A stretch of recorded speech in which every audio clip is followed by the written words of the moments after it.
Hello students, आज के इस वीडियो में हम अर्धवार्षिक परीक्षा 2023 एमपी बोर्ड कक्षा 12वीं और विषय भौतिक शास्त्र फिजिक्स इसका सेट ए में क्वेश्चन नंबर 17 पे एक न्यूमेरिकल आया हुआ है। आज इस वीडियो में हम इसी न्यूमेरिकल को सॉल्व करेंगे। इस क्वेश्चन में ये बोला गया है कि 4 बिंदु आवेश हैं और वो चारों बिंदु आवेश किसी वर्ग ABCD के शीर्षों पर अवस्थित हैं और इसके केंद्र पर 1 माइक्रोकूलम आवेश रखा हुआ है। तो हमें उस 1 माइक्रोकूलम आवेश पर लगने वाले बल की गणना करनी है। तो ये डायग्राम बनाएंगे हम। डायग्राम क्वेश्चन में नहीं आया हुआ है, उस क्वेश्चन को पढ़ के ही हम डायग्राम तैयार करेंगे। तो डायग्राम बनाने के लिए सबसे पहले एक वर्ग बनाएंगे ABCD। अब क्वेश्चन में लिखा हुआ है कि इन चारों शीर्षों पर 4 आवेश हैं। तो क्वेश्चन के अनुसार बिंदु A पर 2 माइक्रोकूलम आवेश रखा हुआ है QA बराबर, और बिंदु B पर QB बराबर -5 माइक्रोकूलम आवेश है।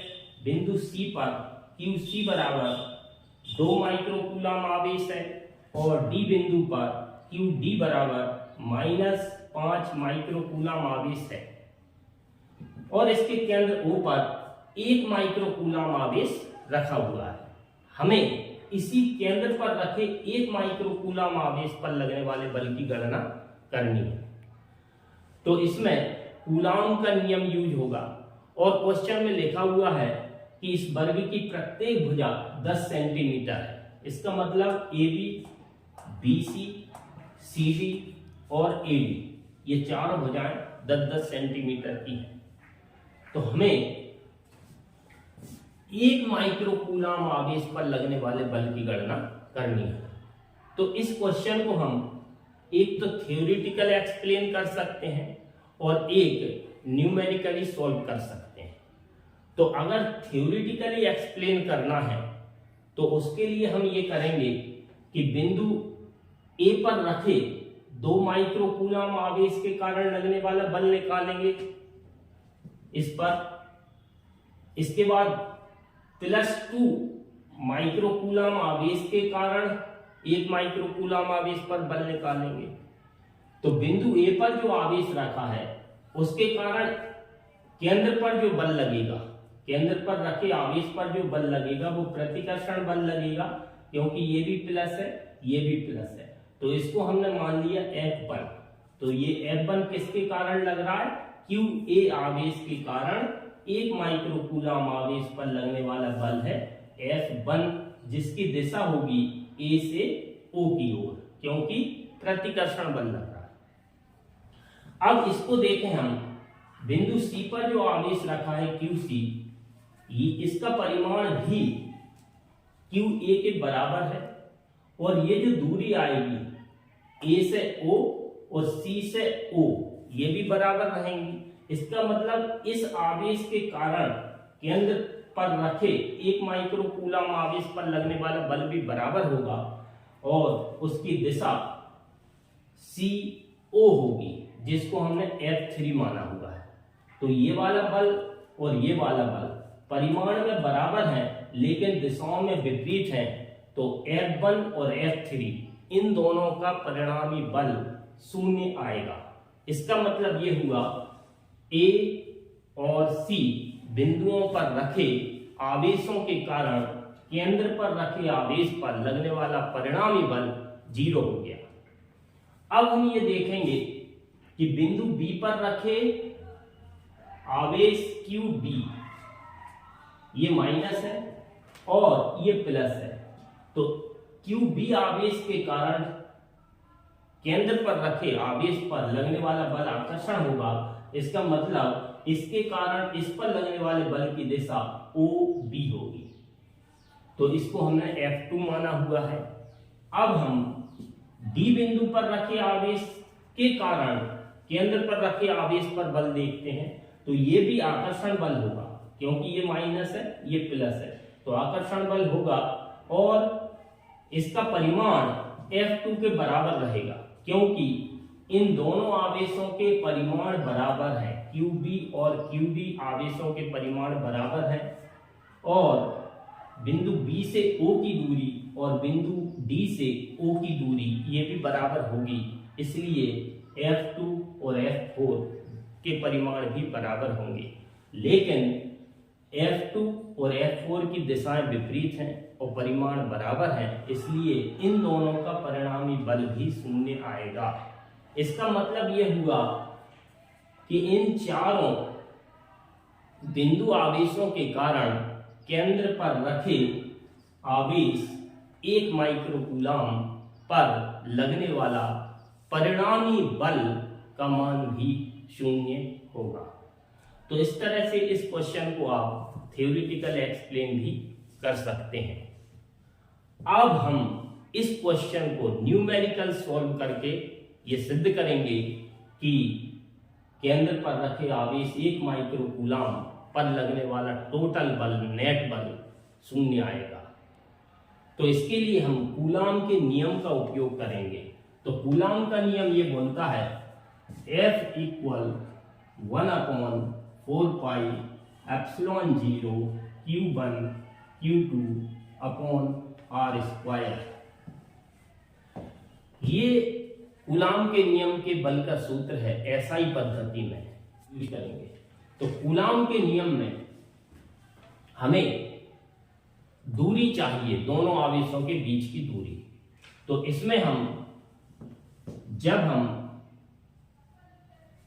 QA आवेश के कारण 1 माइक्रोकूलम आवेश पर बल निकालेंगे, तब हमें A से O तक की दूरी चाहिए। इसी प्रकार से O से B चाहिए, O से C चाहिए, O से D चाहिए। तो हमें पहले ये दूरियां निकालना पड़ेंगी। तो इसके लिए हम एक समकोण त्रिभुज ABC यूज करेंगे। तो समकोण त्रिभुज ABC में इसमें हम पाइथागोरस प्रमेय यूज करेंगे। तो पाइथागोरस प्रमेय ये बोलती है कर्ण का वर्ग बराबर लंब का वर्ग प्लस आधार का वर्ग। तो इस त्रिभुज में ABC, इसमें जो लंब है वो है AD। तो AD हो गया लंब, आधार हो गया CD या DC, और कर्ण हो गया AC। अब हम वैल्यूज रखेंगे। तो AC² बराबर AD 10 सेंटीमीटर है, तो 10 का स्क्वायर, और CD की वैल्यू भी 10 सेंटीमीटर है, तो 10 का स्क्वायर। तो AC² = 10 का स्क्वायर 100 प्लस 100। तो AC² = 100 प्लस 100 मीन्स 200। तो AC = √200। अब हम 200 का वर्गमूल लेंगे। तो AC इसको हम लिखेंगे 2 × 100। तो AC = 100 का वर्गमूल, मतलब 100 का वर्गमूल होता है 10, तो ये 100 बाहर आ जाएगा तो 10 बनेगा, तो 10√2 सेंटीमीटर। ये हमारा AC निकला हुआ है। इसका मतलब ये पूरा कर्ण AC है। अब हमें चाहिए AO। तो AO और OC ये दोनों बराबर होंगे, और किसके बराबर होंगे? AC के आधे के बराबर, क्योंकि ये कहां पर है? केंद्र पर है। इसका मतलब ये हुआ, इसलिए AO बराबर होगा AC/2। AO की वैल्यू AC की आधी होगी, और AO ये किसके बराबर होगा? OC के बराबर। तो ये OC भी और OA भी ये दोनों AC का आधा आएंगे, तो AC की वैल्यू है 10√2 अपॉन 2, तो ये 2 से 10 कैंसिल होगा 5 टाइम्स, तो ये मिलेगा 5√2 सेंटीमीटर। ये वैल्यू आ गई हमारी AO की। तो AO ये हुआ 5√2 सेंटीमीटर। इसी प्रकार से O से C हुआ 5√2 सेंटीमीटर। इसी प्रकार से हम OB निकालेंगे और OD निकालेंगे, तो ये भी आएंगी हमारी 5√2 सेंटीमीटर और ये भी रहेगी 5√2 सेंटीमीटर। इसका मतलब चारों शीर्षों से केंद्र की दूरी बराबर बराबर होगी, तो जिसका मान होगा 5√2 सेंटीमीटर। अब हमें दो आवेशों के बीच की दूरी का पता चल गया है। अब हम क्रमशः बिंदु A, B, C, D पर रखे आवेशों के कारण अलग अलग केंद्र O पर रखे 1 माइक्रोकूलम आवेश के कारण बल की गणना करेंगे। पहले हम ये चारों आवेशों के परिमाणों की वैल्यूज लिख ले रहे हैं। तो QA इक्वल 2 माइक्रोकूलम है, तो इसको कूलम में चेंज करेंगे, तो माइक्रो हटाने के लिए 10⁻⁻6 लगाते हैं, तो 2 × 10⁻⁻6 कूलम। QB इक्वल दिया हुआ है -5 माइक्रोकूलम, तो -5, तो इधर से भी माइक्रो हटाएंगे तो -6 कूलम। QC इक्वल +2 माइक्रोकूलम है, तो 2 × 10⁻⁻6 कूलम। QD इक्वल -5 माइक्रो हटाएंगे तो 10⁻⁻6 कूलम।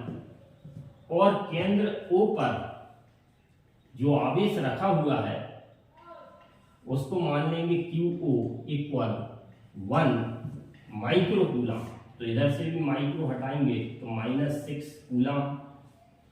अब ये जो दूरियां हमने निकाली हैं उनकी वैल्यूज लिख रहे हैं हम। AO ये बराबर थी OC और ये बराबर है OB और बराबर है OD। चारों वैल्यूज हैं 5√2 सेंटीमीटर, तो इसको मीटर में बदलना पड़ेगा, तो इसको लिखेंगे हम 5√2 × 10⁻²। सेंटी हटाने के लिए 10⁻² लगाया जाता है, तो 5√2 × 10⁻² मीटर।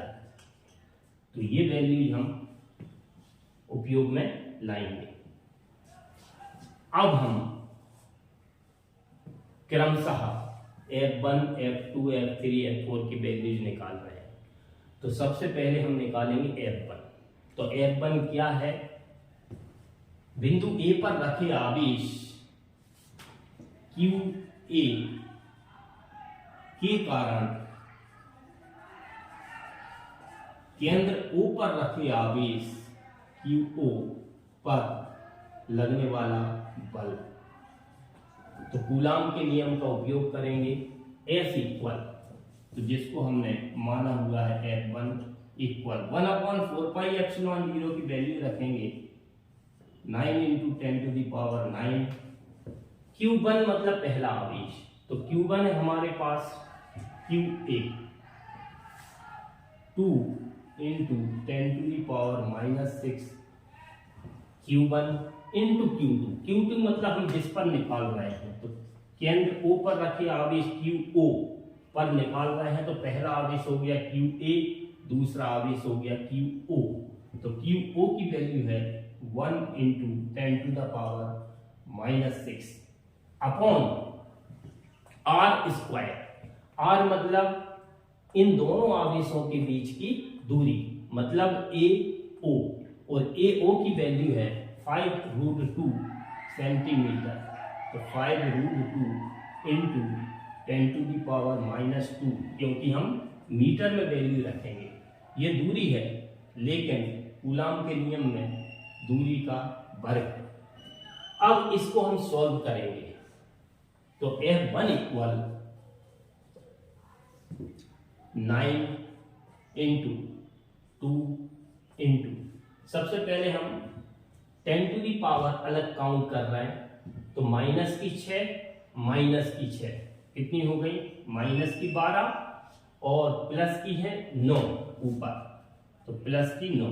अब हमारे पास बच रहा है 10 की पावर -3, तो 10 टू द पावर बचा -3 अपॉन 5√2, इसका स्क्वायर करेंगे तो 5 का स्क्वायर होगा 25 और √2 का स्क्वायर होगा 2 और इंटू 10 टू दी पावर -2 का स्क्वायर होगा 10 टू दी पावर -4, क्योंकि 10 की घात में घात का गुणा होता है, तो 2 दूनी 4, तो 10 की घात हो गया -4, √2 का √2 में गुणा करेंगे तो 2 आएगा और 5 का स्क्वायर करेंगे तो 25 मतलब 25 आएगा। अब हम आगे देखते हैं इसको, ये 2 से 2 कैंसिल होगा, तो F1 इक्वल 9 अपॉन 25 इंटू, अब ये 10 टू दी पावर -4 इसको हम ऊपर ले जाएंगे तो 10 टू द पावर +4 हो जाएगा और -3 पहले से है ऊपर, तो अब हमारे पास बचेगा +1। अब हमारे पास बच रहा है 10 की पावर 1 और 10 की पावर 1 मीन्स 10। अब इसको 10 को और 25 को हम 5 से काटेंगे तो 5 दूनी 10 और 5 25। अब हमारे पास बच रहा है ऊपर 9 और 2, तो 9 दूनी 18 और बटे में बचा 5। अब हम 18 में जब 5 का भाग देंगे तो F1 की वैल्यू आएगी 3.6, क्योंकि 5 3 15, 3 बचेगा, दशमलव लगाएंगे 30 हो जाएगा, 5 6 का 30। तो ये वैल्यू जो आएगी वो एसआई पद्धति में आई है, तो एसआई पद्धति में बल का मात्रक होता है न्यूटन, तो ये हमारी F1 की वैल्यू है 3.6 न्यूटन। इस वैल्यू को हम इधर लिख रहे हैं अलग से, तो F1 इक्वल 3.6 न्यूटन, ये F1 का मान आया हुआ है और इस F1 की दिशा है A से O की ओर, तो AO वेक्टर दिशा में। अब हम निकालेंगे बिंदु B पर रखे आवेश QB के कारण केंद्र O पर रखे आवेश 1 माइक्रो कूलाम पर लगने वाला बल।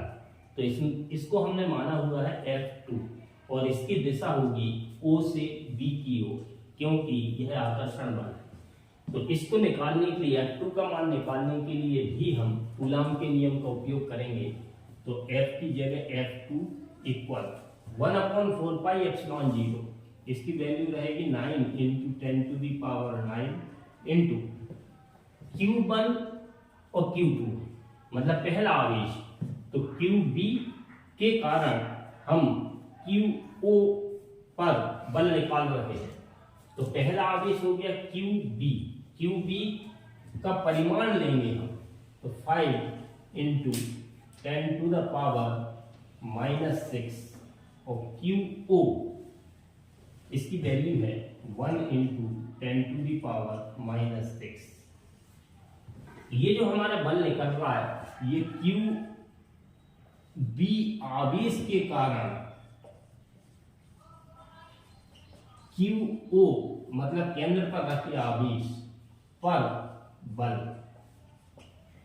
तो इसका मतलब ये हुआ हमें B और O के बीच की दूरी लेना है R, तो B से O तक, और BO की वैल्यू है 5√2 इंटू 10 टू दी पावर -2, और कूलाम के नियम में दूरी का वर्ग है तो इस पे स्क्वायर लगा देंगे। अब हम इसको सॉल्व करेंगे, तो F2 इक्वल सबसे पहले 10 की पावर अलग करेंगे तो 9 इंटू 5, अब 10 की पावर काउंट करेंगे तो माइनस की 6 और माइनस की 12 और प्लस की 9, तो 10 की पावर बचती है ऊपर -3 अपॉन, अब इसका स्क्वायर करेंगे तो 5 का स्क्वायर 25, √2 का स्क्वायर 2, 10 टू द पावर -2 का स्क्वायर 10 टू द पावर -4। तो ये 5 से कैंसिल होगा, 5 एकम 5, 5 25। तो F2 इक्वल मिलेगा 9 इंटू 10 टू दी पावर, इस -4 को हम ऊपर ले जाएंगे तो +4 हो जाएगा, और -3 है तो हमारे पास बच रहा है +1। तो 10 की पावर बची 1 पावर हम लिखते नहीं है। तो 9 10 टू दी पावर 1 अपॉन, नीचे बच रहा है 5 इंटू 2 मतलब 10। तो ये 10 से 10 कैंसिल होगा, तो F की वैल्यू निकली 9 न्यूटन। तो ये हमारा F2 का मान है, और इसकी जो दिशा है F2 की वो है O से B। तो इसको भी हम इधर अलग से लेते हैं। तो F2 इक्वल हमारा निकला 9 न्यूटन, जिसकी दिशा है O से B की ओर। तो OB वेक्टर दिशा में, ये हमारा F2 आ गया। अब हम बिंदु C पर रखे आवेश QC के कारण केंद्र O पर बल निकालेंगे, जिसको हमने नाम दिया हुआ है F3, क्योंकि ये प्लस है ये भी प्लस है तो प्रतिकर्षण बल लगेगा। तो अब हम निकाल रहे हैं QC आवेश के कारण QO आवेश पर बल। तो इसके लिए कूलाम के नियम का उपयोग करेंगे। तो F3 equal 1/4πε0 9 into 10 to the power 9 Q1 Q2। तो QC और QO, तो QC के कारण QO पर निकाल रहे हैं। तो पहला आवेश ये हो गया, दूसरा आवेश ये हो गया। तो 2 इंटू 10 टू दी पावर -6 ये Q1 हो गया, Q2 हो गया 1 into 10 to the power -6 upon C और O के बीच की दूरी का वर्ग है। तो CO इसकी वैल्यू भी यही है। तो 5√2 into 10 to the power -2 square. इसको सॉल्व करेंगे तो इसकी वैल्यू भी F1 के बराबर आएगी। तो F1 हमारा निकला हुआ था 3.6 न्यूटन, लेकिन इस F3 की जो दिशा होगी वो होगी O से A की ओर। तो इसकी दिशा लिखेंगे हम OA वेक्टर दिशा में। ये हमारा F3 आ गया। अब हम निकालेंगे बिंदु D पर रखे आवेश QD के कारण केंद्र पर आवेश QO पर बल। तो जब हम निकालेंगे QD आवेश के कारण QO आवेश पर बल, जिसको हम मानेंगे F4, तो QD आवेश के कारण QO, तो दूरी यही है जो BO थी, और आवेश के परिमाण D बिंदु पर और B बिंदु पर सेम है, दूरी भी सेम है। इसका मतलब जो वैल्यू हमारी F2 निकली थी वही वैल्यू F4 आएगी। तो F2 निकला था हमारा 9 न्यूटन, तो F4 की वैल्यू भी 9 न्यूटन रहेगी। लेकिन ये माइनस आवेश है D बिंदु पर और केंद्र पर प्लस है, तो इन दोनों के बीच में आकर्षण बल लगेगा। तो F4 की जो दिशा होगी वो होगी O से D की ओर। तो इसकी डायरेक्शन होगी OD वेक्टर दिशा में। ये हमारे चारों बल निकल चुके हैं। अब हम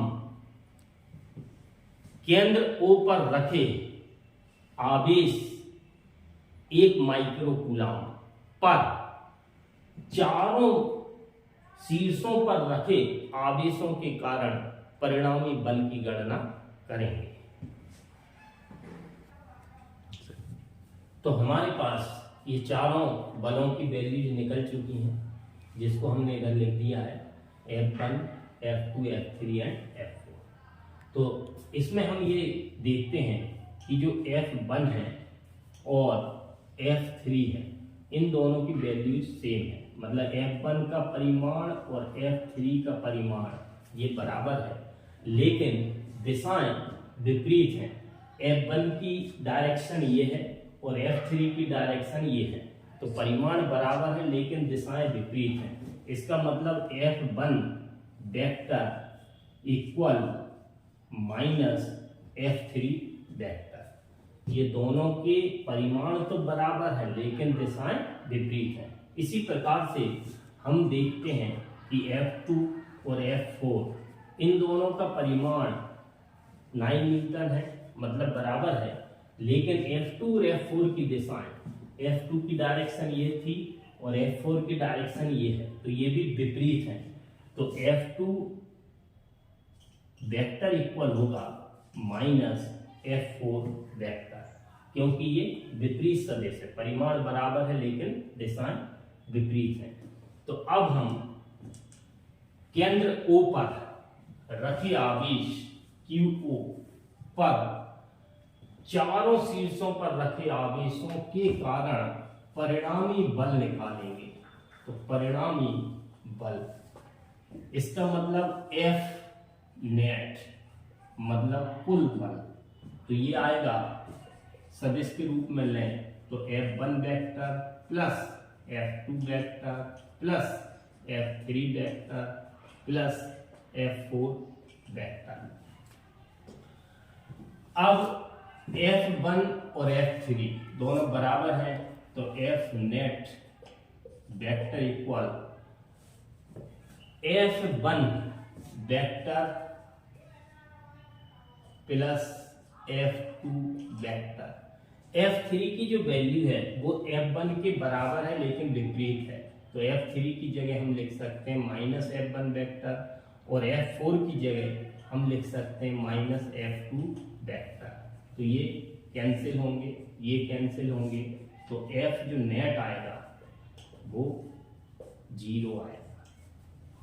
या इसको हम ऐसे भी लिख सकते हैं कि इनके परिमाण रख देंगे चारों के, और जिनकी दिशाएं विपरीत हैं उसको हम माइनस में ले लेंगे। जैसे F1 की वैल्यू ये ले ली, तो F3 की वैल्यू हम ले लेंगे दिशाएं विपरीत होने के कारण माइनस 3.6, तो 3.6 से 3.6 कैंसिल हो जाएगा, और 9 न्यूटन F2 का रखेंगे तो F4 की वैल्यू रखेंगे माइनस 9 न्यूटन, तो ये भी एक दूसरे कैंसिल कर देंगे, तब भी परिणामी बल हमारा 0 आएगा।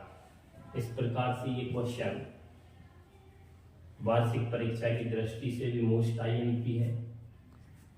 तो अगर ये वीडियो पसंद आया हो तो चैनल को शेयर और सब्सक्राइब जरूर करें, और आपको जिस न्यूमेरिकल क्वेश्चन में प्रॉब्लम हो या 11th 12th की फिजिक्स में कोई प्रॉब्लम हो तो कमेंट्स में जरूर लिखें, ताकि अगली बार मैं वही वीडियो आप लोगों तक भेजूं। Thank you.